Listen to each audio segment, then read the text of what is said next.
formalmente con la sesión del día de hoy. Contamos con interpretación disponible en francés y español. Para poder acceder a la interpretación, basta con darle un clic al botón del globo terráqueo donde dice interpretación. En este botón van a encontrar las opciones inglés, francés, español, y si ustedes quieren únicamente escuchar la interpretación, pueden darle clic al botón que dice poner en silencio el audio original. Tenemos dos chats. Queremos que nos hagan llegar sus preguntas y comentarios, pero por favor háganlo en el chat que dice preguntas y respuestas, es el que está justo a la izquierda del botón de interpretación. Si tienen preguntas sobre tecnología de la información, logística, certificado de participación, estos los ponen ustedes en el chat. Lo estaremos monitoreando para poder brindarles el apoyo necesario. Estamos grabando esta sesión. Su participación significa su consentimiento de que hagamos esto. Vamos a enviar las grabaciones en inglés, francés y español. Pondremos un enlace en donde ustedes pueden encontrar estas grabaciones. Como les decíamos, damos certificado de participación mediante la Universidad de Nuevo México. Pondremos el enlace en el chat al final de la sesión. Ustedes primero tendrán que responder una breve encuesta para después poder acceder a su certificado. Cuentan con 48 horas para poder realizar este proceso. Queremos decirles también que usamos los datos para que ustedes sepan que los datos son anonimizados y se mantienen de forma confidencial. Solamente compartimos información con la OMS, pero esta es anonimizada. Tenemos otros seminarios que nos ayudan a crear este seminario en línea, como por ejemplo la planeación de vacunación y la ejecución de la vacunación. También hay capacitación para los trabajadores sanitarios. La sesión del día de hoy se centra específicamente en la planeación y en la ejecución de las vacunaciones. A lo largo de toda la sesión vamos a estar compartiendo enlaces con ustedes para que ustedes puedan utilizarlos posteriormente. Buenos días y bienvenidos a esta sesión del día de hoy. Estaremos dando algunos anuncios, como por ejemplo que la caja de herramientas para la vacunación de la COVID-19 ya están disponibles en todos los idiomas oficiales de la OMS: inglés, árabe, chino, francés, ruso y español. Aquí tenemos los enlaces para que ustedes puedan acceder a estos en el idioma adecuado. También tenemos un documento sobre las preguntas más frecuentes relativas a la vacunación de la COVID-19. Esto se basa en las recomendaciones de la OMS y aquí está el enlace también para que ustedes puedan acceder a este recurso. Hay una serie para escuchar y aprender sobre la COVID-19. La primera sesión será el 12 de abril a las 9 de la mañana, tiempo del este, para que ustedes puedan hacer un intercambio de experiencias, se puedan vincular y también encuentren solución de problemas reales a problemas reales. Hoy vamos a hablar acerca de las estrategias para la vacunación de la COVID-19. Nos vamos a centrar en las comorbidades, las mujeres embarazadas y pues el contexto humanitario. Hablaremos de los siguientes pasos y daremos una sesión de preguntas y respuestas al final de este seminario. Nuestro objetivo es darles una presentación breve sobre información clave y los recursos que podrían ayudar a los países a planear y a ejecutar las estrategias de vacunación para la COVID-19. Tenemos dos objetivos de aprendizaje. Primero, explicar cuáles son las prácticas idóneas para la planeación y la ejecución de la vacunación de la COVID-19, pero también queremos darles una introducción breve de cómo podemos planear y ejecutar una vacunación COVID-19 en un contexto humanitario. Joachim nos va a hablar acerca de los grupos prioritarios en esta campaña de vacunación de la COVID-19.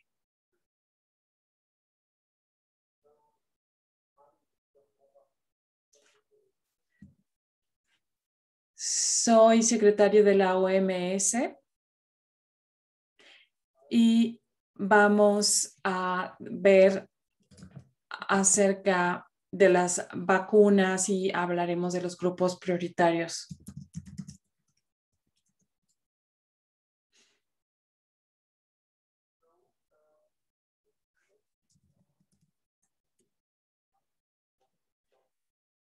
En noviembre preparamos un documento sobre las vacunas.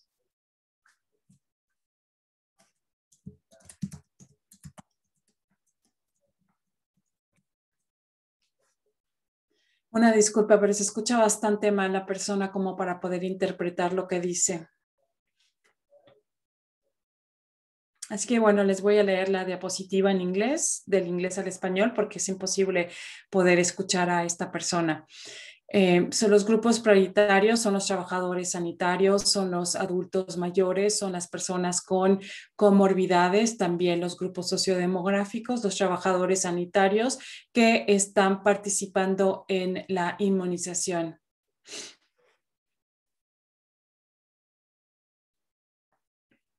En la fase número 3 vamos a ver de vacunar a los profesores, a los trabajadores de la línea de frente, los trabajadores esenciales, a las mujeres embarazadas, a los trabajadores sanitarios que tienen un riesgo moderado y abajo, y también al personal que se necesita para la producción de las vacunas.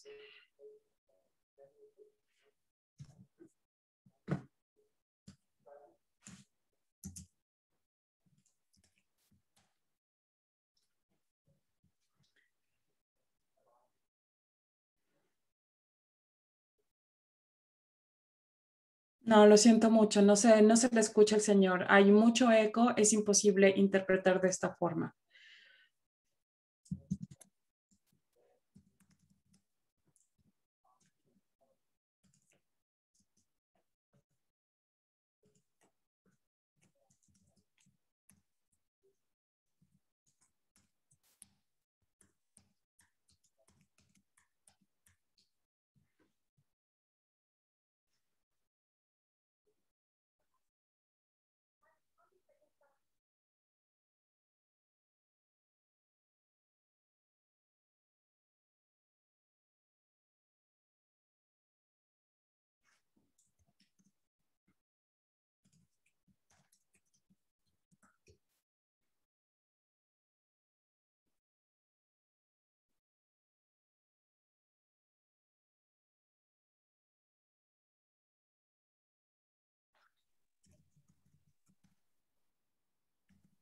Una disculpa, mi sistema hizo algo y no utilizó el micrófono que tenía preparado para esta sesión. Bien, entonces, esta diapositiva muestra los esfuerzos iniciales para poder priorizar a las poblaciones que van a recibir la vacunación para poder frenar la transmisión del virus. Dependiendo de los escenarios, hay países que tienen que aceptar que están en la fase 1 de la vacunación, fase 2 y fase 3. La prioridad aquí es realmente el poder reducir la mortalidad y también el porcentaje de infecciones y también preservar a los servicios esenciales en este caso los servicios de salud, y por esta razón los trabajadores sanitarios son los más importantes porque son los que están en un riesgo mucho más elevado de poderse contagiar. Y luego también los grupos con comorbidades. Las fases 2 serían los adultos mayores, las personas con comorbidades y también otros grupos que están en un riesgo mayor de contraer la enfermedad. Entre ellos, podremos hablar de los trabajadores sanitarios que no están directamente involucrados con el tratamiento de la COVID-19, pero por ejemplo que están llevando a cabo las tareas de inmunización, y también los profesores.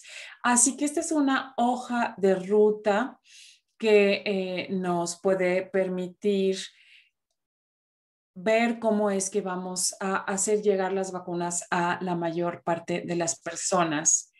Esta es una gráfica de las vacunas que por el momento, con las que por el momento se cuenta, y las recomendaciones de la OMS.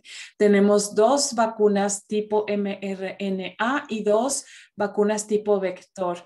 Evidentemente, hay otras vacunas que se están preparando y que deberían de poder estar disponibles muy pronto.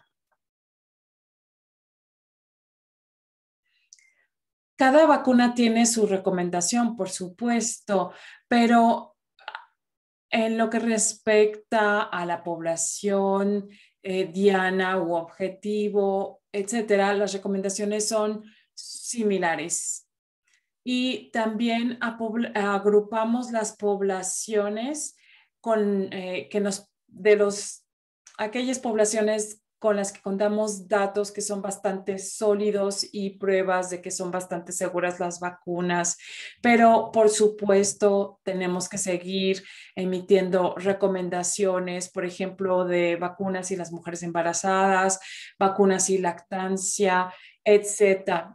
No contamos con suficientes datos por el momento, estamos observando la información y recomendamos el uso de la vacuna con estas personas solamente cuando están en un alto riesgo de enfermarse.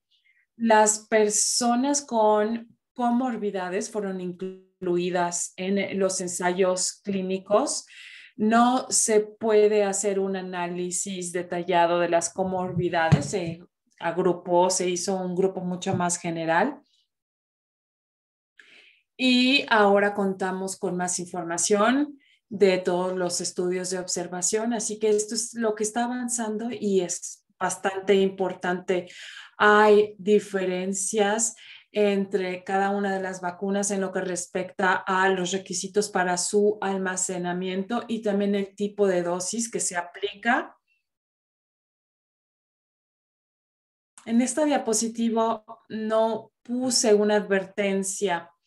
El comparar la eficacia de las vacunas no es algo muy positivo, porque la eficacia depende de aspectos específicos de cómo se realiza un ensayo clínico y la forma en la que se define el caso clínico, etcétera. Así que tengan mucho cuidado al comparar la eficacia entre las diferentes vacunas. Me parece que es todo lo que yo tenía preparado para ustedes. Muchísimas gracias. Muchas gracias. Esta diapositiva es un enlace que les permite llegar a materiales sobre la COVID-19. Este es la página web del grupo SAGE y aquí van a encontrar todos los documentos, políticas, recomendaciones, guías, etcétera, para la inmunización de la COVID-19. Ahora vamos a escuchar a Roy Mallega, quien nos va a hablar acerca de las estrategias de vacunación para las personas con comorbidades. Buenos días a todos.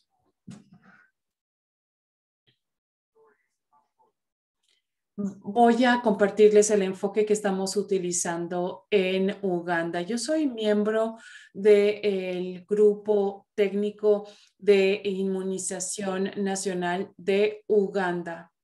Trabajo en la Universidad de Kampala. nos centramos en las estrategias de vacunación para las personas con comorbilidades. Un poco el trasfondo. Uganda tenía tenía tres tipos de objetivos para dar una respuesta a la COVID-19. Primero era reducir las enfermedades graves y las muertes, también apoyar el sistema de salud en la respuesta a la COVID-19 y también restaurar la salud y la productividad de las personas de Uganda. Nosotros no tenemos acceso a las vacunas, estamos recibiendo las vacunas mediante el instrumento COVAX que organizó la OMS y por esta razón tenemos que establecer criterios para la priorización. Este se basa en 5 principios que mencionó la SAGE. Y estos principios son el bienestar humano, el respeto igualitario, la igualdad, considerando los grupos que están en mayor riesgo de desarrollar la forma severa de la enfermedad o de morir, la reciprocidad, es decir, las personas que tienen un alto riesgo de infectarse y para quienes sería difícil controlar la enfermedad, y también un proceso transparente que se basa en las pruebas según los datos epidemiológicos y no epidemiológicos. Y gracias a esto podemos identificar los grupos de alto riesgo y entre estos clasificar las diferentes comorbilidades.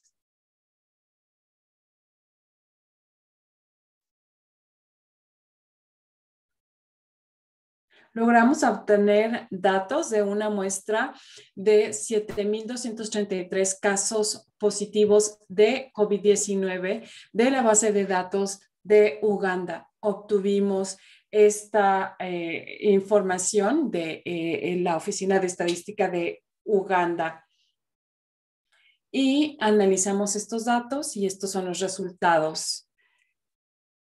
¿Por qué interesarse en las comorbilidades? Analizamos quiénes son los más propensos a desarrollar una forma grave de la enfermedad y vimos que hay un grupo de edad de 30 a 39 y los que tienen 80 años y más son los que están en mayor riesgo de poder desarrollar la enfermedad grave. Es decir, hasta 3 veces más propensos a desarrollar esta enfermedad y hasta 23 veces más en las personas de 80 años y más. Y en lo que respecta a las comorbilidades, cuando vemos que una persona solo tiene una comorbidad, tiene tiene una propensión de 2,4% de desarrollar una enfermedad grave.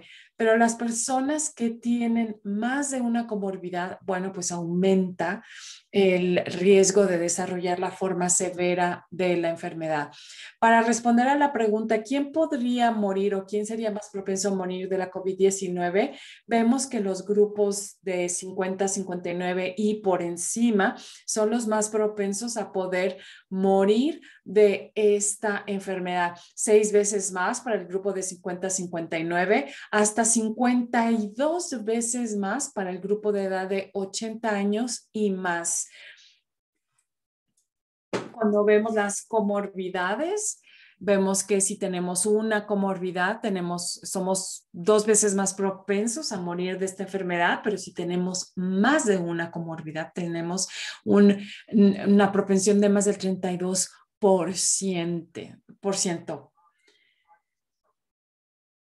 Así que quisimos ver el tipo de comorbidades que podrían agravar la condición de las personas y vemos que la diabetes nos da una propensión de 8,2% de desarrollar la forma grave de la enfermedad, la hipertensión es 2,6% y luego también las enfermedades crónica de órganos como algún trastorno, una función una falla cardíaca del riñón, del hígado, un ataque cardíaco, una embolia, etcétera, puede la persona estar propensa, 2 veces más propensa a poder morir de esta enfermedad. No, en realidad la diapositiva anterior era para desarrollar la forma grave de la enfermedad y acá es el riesgo de morir de la enfermedad. Entonces, diabetes 15 veces más propenso, hipertensión 4 veces más propenso y una enfermedad crónica de algún órgano es 2 veces más propensa para morir de esta enfermedad.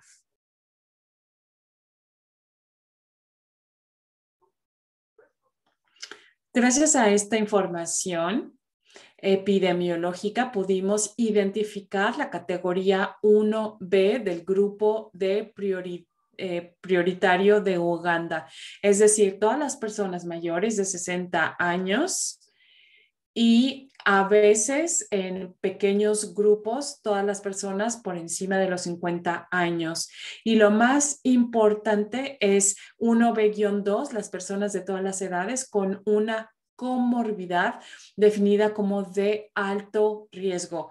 Personas con diabetes, hipertensión, con alguna enfermedad crónica, sobre todo el corazón, del riñón, del hígado, que puedan desarrollar una embolia, las personas con condiciones crónicas y las personas con, por ejemplo, obesidad, cáncer, tuberculosis y, muy importante, las personas con más de una comorbidad. Ellas necesitan ser prioritarias en esta campaña de vacunación. ¿Y cómo encontramos a estas personas con las comorbidades? Tenemos que 1 de cada 4 adultos en Uganda tenemos, 1 de 4 personas en Uganda tienen hipertensión y vemos que solamente 7% de las personas con hipertensión saben que tienen esta condición. Entonces, ¿cómo identificamos a estas personas? Cuando, por ejemplo, solamente el 51% de las personas que tienen diabetes saben que tienen diabetes. Esto de acuerdo a la encuesta nacional del 2014. Y la realidad del sistema de salud es que los centros de salud tienen muy poca capacidad para poder hacer un diagnóstico instantáneo de la población. Y también está el problema de la ética de la inacción después de la detección.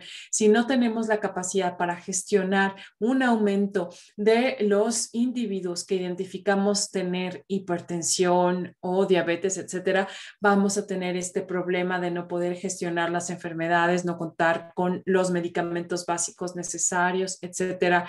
Y además tendríamos un aumento de las personas que tendrían un diagnóstico de diabetes o hipertensión sin ningún sistema de apoyo y esto podría afectar a su bienestar psicosocial.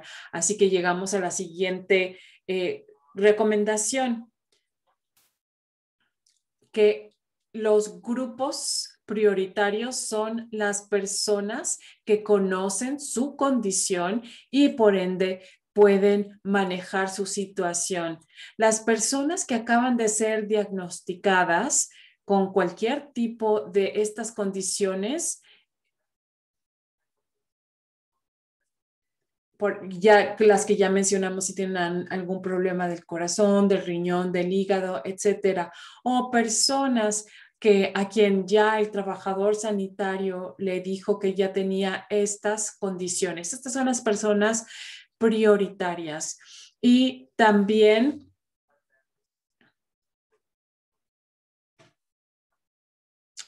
las personas de 60 años o más.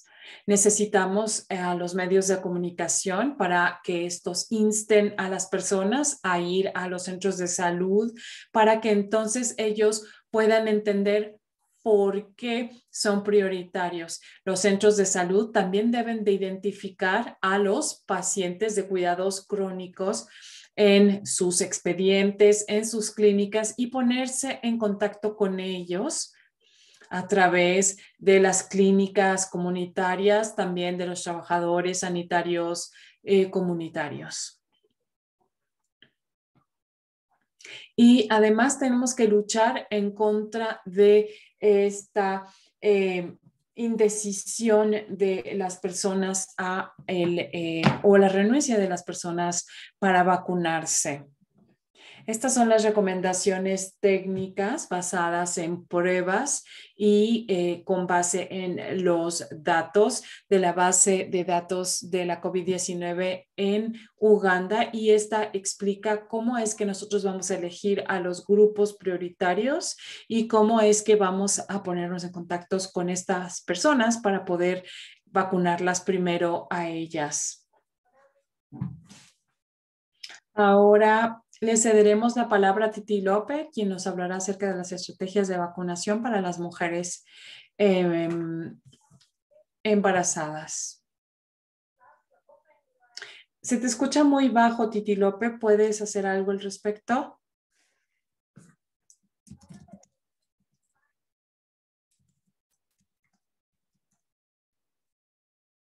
Vamos a ver qué podemos hacer.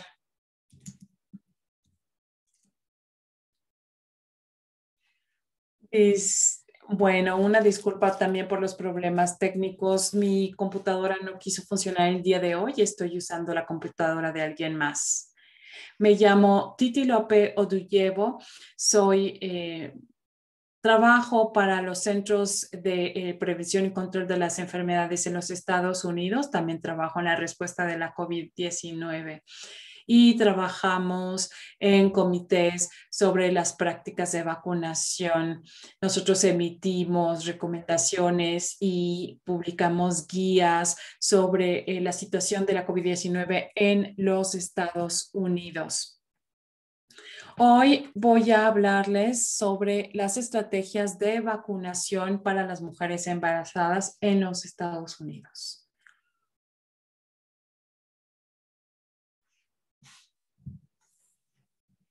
Supongo que muchos de ustedes ya saben esta información. Estas son las recomendaciones de qué hacer con las vacunas y las mujeres embarazadas.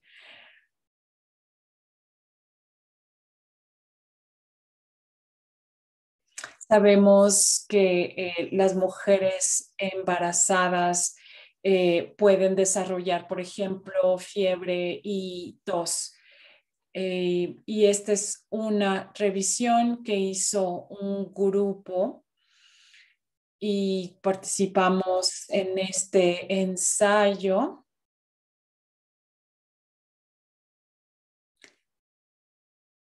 Ya sabemos que las mujeres embarazadas tienen un riesgo mayor de contraer la forma severa de la enfermedad y de morir de esta enfermedad.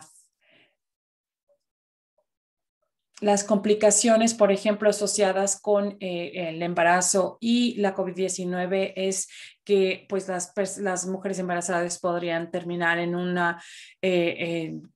cuidados intensivos, el tener dar a luz de forma prematura, etcétera.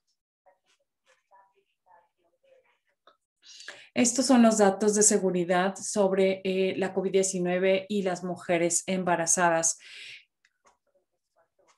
Vimos que no hubo realmente preocupaciones en la toxicidad reproductiva y los animales con todas las pruebas que se hicieron para Pfizer, BioNTech, Moderna, Hansen, todas estas vacunas.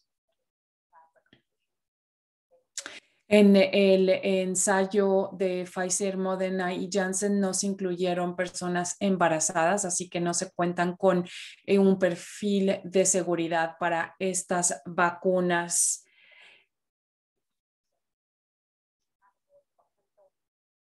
Para las vacunas con adenovirus y las vacunas tipo mRNA, vimos que la mRNA se degrada rápidamente en los procesos celulares normales. Y bueno, vimos que las vacunas tipo adenovirus de Ebola, eh, ¿puedes hablar un poco más despacio para los intérpretes, por favor? No se cuentan con suficientes datos de seguridad para la vacuna de la COVID-19 con mujeres embarazadas.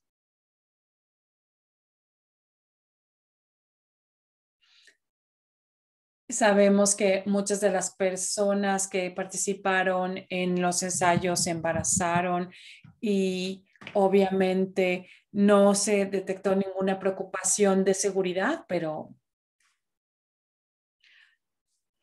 ya conocemos la biología de estas vacunas, sabemos cómo funcionan. Como decíamos, las mRNA se degradan rápidamente, no ingresan en el núcleo de la célula y sabemos que el adenovirus se utilizó para la vacuna de Ebola y cuentan con datos sobre el embarazo y las vacunas y como la vacuna del ébola y la vacuna de la COVID-19 usan la misma plataforma, contamos ya con ciertos datos. Estas son las recomendaciones para las prácticas de vacunación de acuerdo con el Comité de Asesoría de los Estados Unidos. Las personas embarazadas son las que deben elegir si quieren o no vacunarse. Antes de hacerlo necesita ver a su médico para que éste le ayude a tomar una decisión informada. Hablar acerca de los pocos datos con los que se cuentan en lo que respecta al perfil de la seguridad con las mujeres embarazadas.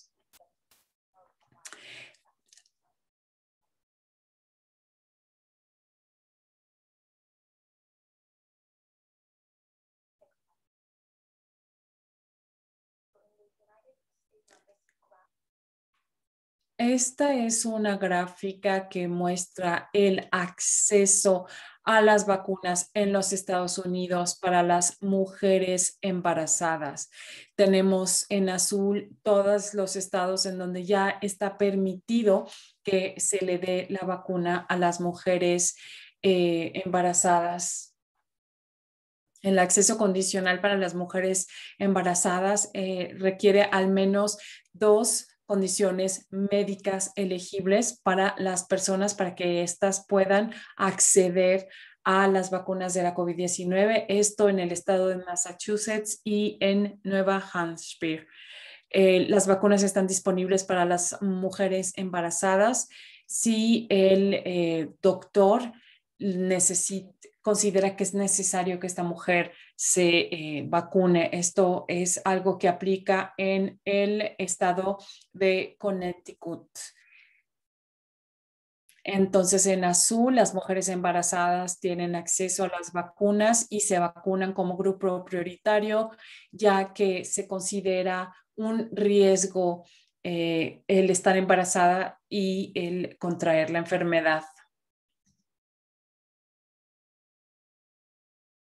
Y una vez más, estas son las recomendaciones. Son las mujeres embarazadas las que deciden si se van a vacunar o no se van a vacunar, que tienen que hablar con su médico y hablar acerca de los riesgos posibles debido a que no se cuentan con suficientes datos de ensayos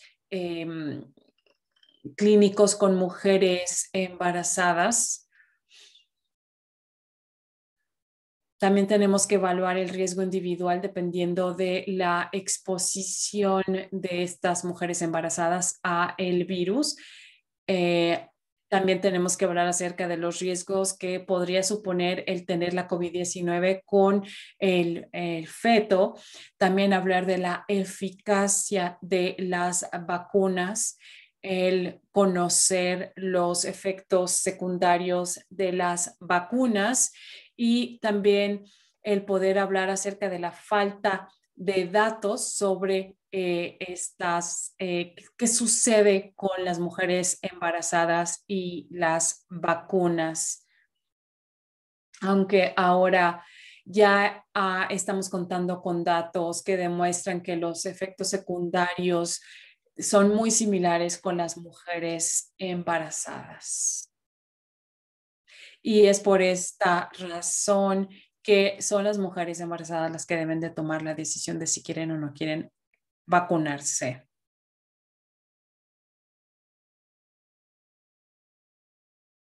Estamos trabajando en un programa que se llama Be Safe After Vaccination. Este sistema nos permite darle un seguimiento a las personas para poder entender la seguridad de las vacunas en las personas embarazadas. Aquí vamos a darle seguimiento, vemos los signos vitales de las personas, etcétera. Entonces, la persona embarazada que acaba de vacunarse utiliza este sistema y que puede llenar este formulario.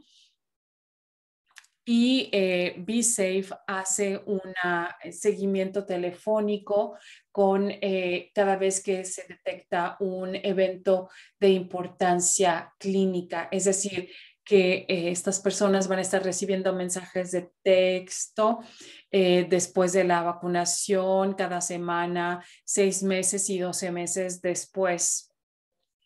Y lo mismo sucede después de la segunda dosis, de la segunda dosis. Y se hacen preguntas acerca de la salud, por ejemplo, si pueden trabajar, si han tenido que ir a ver al doctor, etcétera. Y las personas que dicen que sí tuvieron que recibir atención médica, entonces tenemos un centro telefónico que trata de entender mejor por qué tuvieron que ir a ver al médico, etcétera.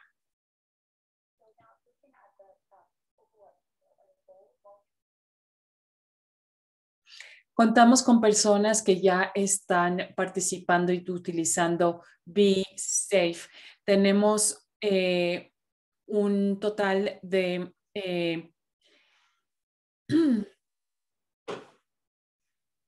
estos son los datos con los que contamos actualmente. Se pueden obtener estos datos de forma pública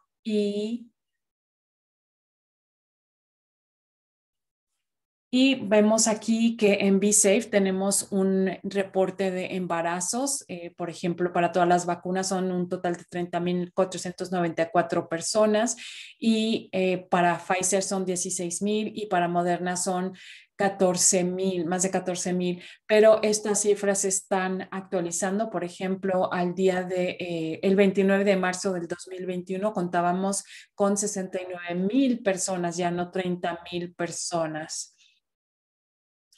Y estos datos se actualizan diariamente. Así que cada vez que visiten la página web van a ver cómo va aumentando el número. Bueno, el registro de las mujeres embarazadas para la utilización de BeSafe. Esta es una plataforma, es una aplicación para el teléfono celular que va a ponerse en contacto con las personas que confirman estar embarazadas. Lo primero que tenemos que hacer es verificar que están embarazadas y luego les hacemos preguntas que tienen que ver con su embarazo específico cada trimestre y después de dar a luz vamos a seguir dando seguimiento y hasta que el infante o el bebé tiene 3 meses de edad.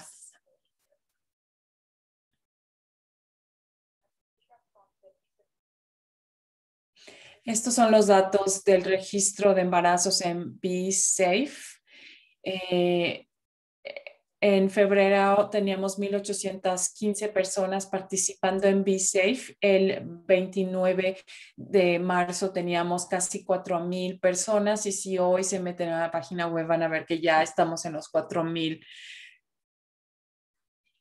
Y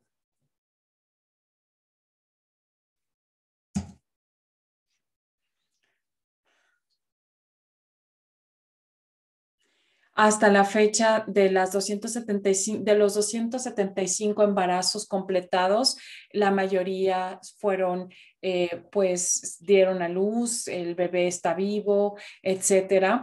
Y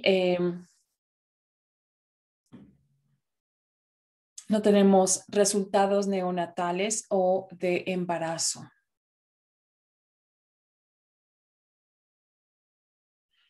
Y aquí tenemos datos sobre las preguntas y las consideraciones acerca de el embarazo cuando una persona tiene que decidir si se va a vacunar o no.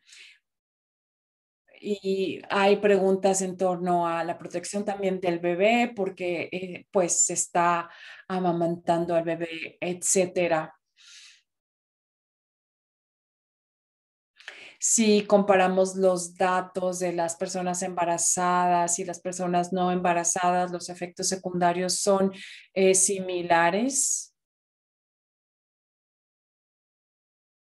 Y al analizar el cordón umbilical vimos que cuál era la carga viral, etcétera. Y bueno, todavía no sabemos exactamente qué significa en términos de inmunización y protección al embrión, pero vamos a seguir analizando toda esta información para poder entender mejor. Preguntas comunes que se hacen durante el embarazo. ¿Debería de vacunarme si estoy embarazada? ¿Cuándo es el mejor momento para vacunarme durante mi embarazo? ¿La vacuna de la COVID-19 podría afectar mi capacidad de embarazarme en el futuro, etcétera? Todo esto está puesto en la página web de elcdc.gov.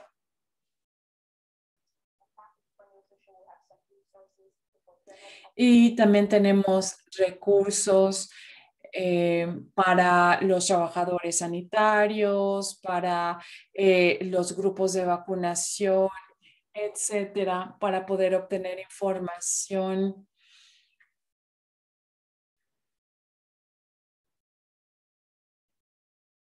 Muchas gracias y una disculpa por los problemas técnicos. Espero que me hayan escuchado bien.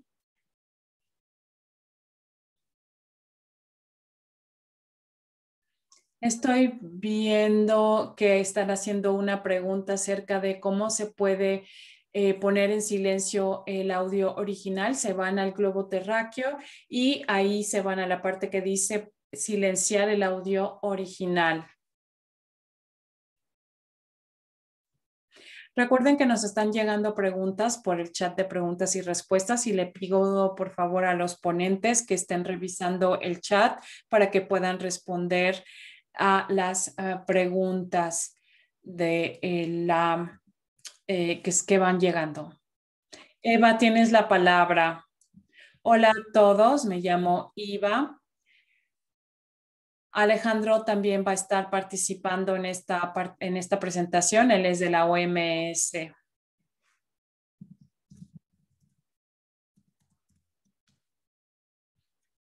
Es una configuración humanitaria, pues todas las zonas que se ven afectadas por conflicto, por alguna catástrofe natural, etcétera. Y todas aquellas regiones que hayan pedido apoyo. En total son 56 personas y 36.000 millones de personas se identifican como necesitar un apoyo humanitario. Health Cluster trabaja en muchos de estos países y ayuda a muchas personas, a la mayoría de las personas que se ven afectadas. En esta gráfica vemos el porcentaje de los países que ya iniciaron su campaña de vacunación. Es aproximadamente un 70%. ¿Cuáles son los mensajes que le estamos dando a estos países que están atravesando una situación humanitaria? Los países, las autoridades son los responsables de el bienestar de cualquier persona que viva y esté en esta región. Todas las personas necesitan y tienen el derecho a atención médica de la COVID-19 y también a la vacuna, porque nadie está a salvo a menos de que todos estemos a salvo. ¿Y a qué nos referimos con todas las personas? Pues las personas internamente desplazadas, refugiadas, las personas que buscan asilo, las personas que están regresando a su país, los migrantes, sean estos regulares o irregulares, las personas que no, los apatriados o apátridas, las personas que están viviendo en territorios ocupados, etcétera. Aquí hay mucha información, pero solamente mencionaré el último inciso de esta diapositiva. Necesitamos asegurarnos de cómo es que podemos llegar a estas personas. Ayúdense de los trabajadores sanitarios, de los trabajadores humanitarios, de las ONGs, de los programas, etcétera, para poder llegar a estas poblaciones que son de difícil acceso.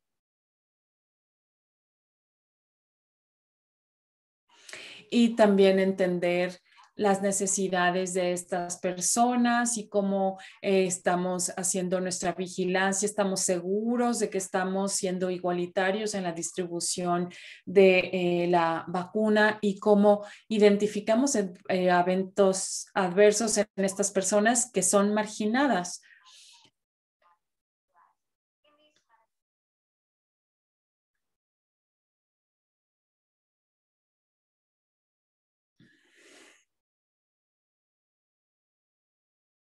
Los trabajadores sanitarios necesitan estrategias específicas en estos contextos humanitarios. Tenemos un estudio que se realizó en 6 países en octubre del 2020 y aprendimos muchas cosas. Necesitamos estrategia para llegar a estas comunidades que son de difícil acceso y necesitamos ver cuáles son las necesidades no atendidas de los trabajadores sanitarios que están trabajando en estos contextos. Los trabajadores sanitarios también tienen necesidades diferentes porque necesitan atender a una población muy diversa, migrantes, refugiados, personas que solicitan asilos, pero también estas personas tienen comorbidades y está el riesgo de poder contagiar no solamente a otras personas, sino a sus familiares, etcétera.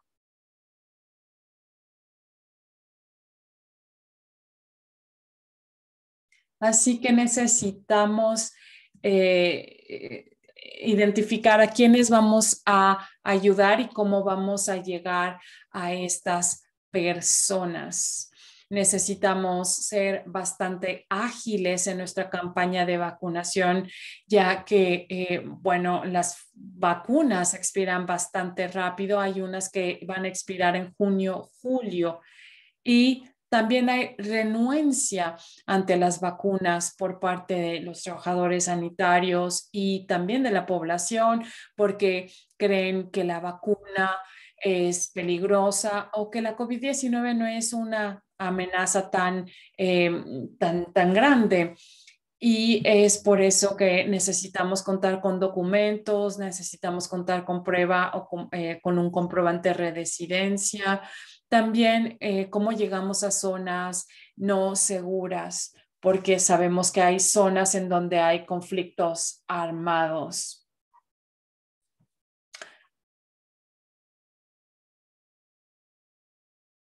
Tenemos la situación de Irak, que ellos ya comenzaron su campaña de vacunación, sus grupos prioritarios son los trabajadores sanitarios, las personas con alguna condición de salud preexistente, las personas mayores de 50 años y ya tenemos más de 80,000 personas que recibieron su primera dosis y 73,000 que ya recibieron sus 2 dosis. Se están utilizando diferentes vacunas como AstraZeneca, como Pfizer, como Moderna. y sabemos que, bueno, cada una necesita, pues, diferentes condiciones de almacenamiento, etcétera. Aquí tenemos una gráfica que nos muestra la distribución diaria de la vacunación de los grupos prioritarios y vemos cómo realmente las personas internamente desplazadas y los refugiados apenas está comenzando con la vacunación. Ejemplos de éxito para el caso de Irak es la participación del comité técnico en la campaña de inmunización. Las autoridades han participado también. Hay farmacovigilancia, hay vigilancia de seguridad, hay capacitación sobre los eventos adversos de interés especial, de acuerdo o que se basa en la capacitación preparada por la OMS, etcétera. Como decíamos, hay mucha renuencia por parte de los trabajadores sanitarios sobre las vacunas de la COVID-19. Hay rumores que dicen que ciertas vacunas están causando infertilidad y además, pues de todos los obstáculos a los accesos, de cómo se llega a esas poblaciones marginadas, a los desplazados, a las personas en zonas remotas. Alejandro, tienes la palabra.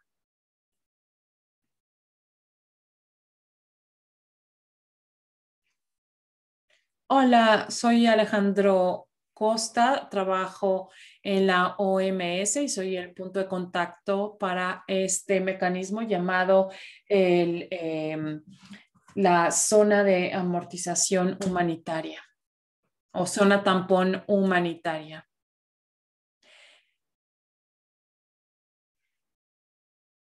Gaby acaba de aprobar este mecanismo y comenzará a funcionar en un mes. Este tampón humanitario es un mecanismo que nos permite garantizar que todas estas personas tengan acceso a las vacunas.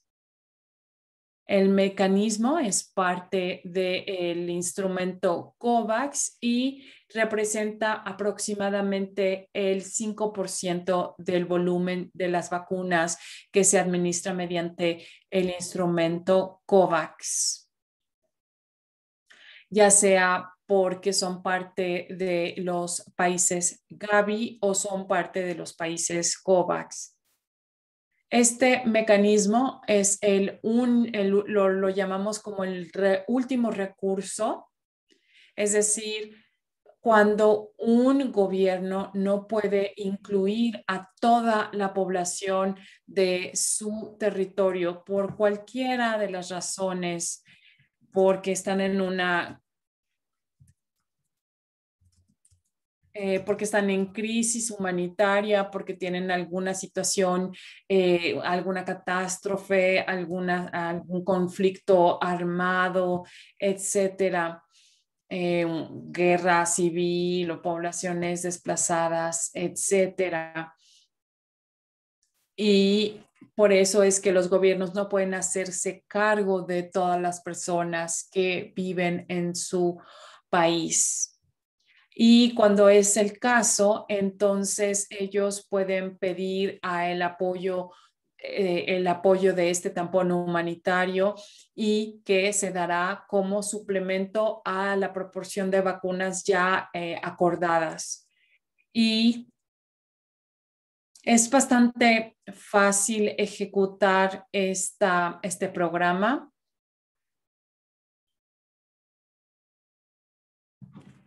Los países deben demostrar que tienen la capacidad de acceder a estas poblaciones marginadas.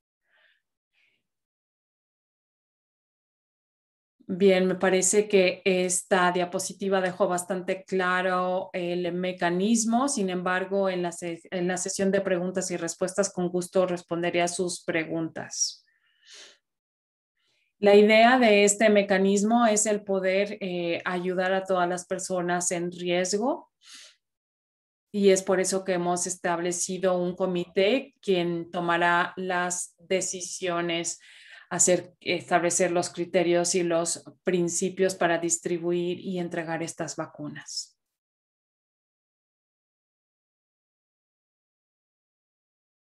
Siguientes pasos. Les vamos a hacer llegar las grabaciones de esta sesión en inglés, francés y español. Si quieren seguir esta conversación, por favor, intercambiemos en TechNet y en Telegram. Las siguientes sesiones son el 13 de abril y el 20 de abril. El 13 de abril hablaremos acerca de el suministro y la logística y el 20 hablaremos de cómo vamos a movilizar los recursos. No nos queda mucho tiempo para la sesión de preguntas y respuestas, sin embargo, vamos a ver todas las preguntas que nos llegaron por chat y se las haremos llegar a nuestros expertos técnicos para que ellos las respondan y nosotros se las haremos llegar en un correo electrónico y también todos los canales de comunicación disponibles. Bien, muchísimas gracias a todos los presentadores, gracias a los participantes, gracias por el apoyo de EcoIndia y nuestros maravillosos intérpretes quienes han contribuido en esta sesión tan buena y tan importante para todos. Vamos a dejar abierta esta sesión un minuto más para que ustedes puedan poner sus preguntas y a la hora en punto vamos a cerrar la sesión. Así que si tienen todavía comentarios, preguntas, pueden ponerlos en el chat.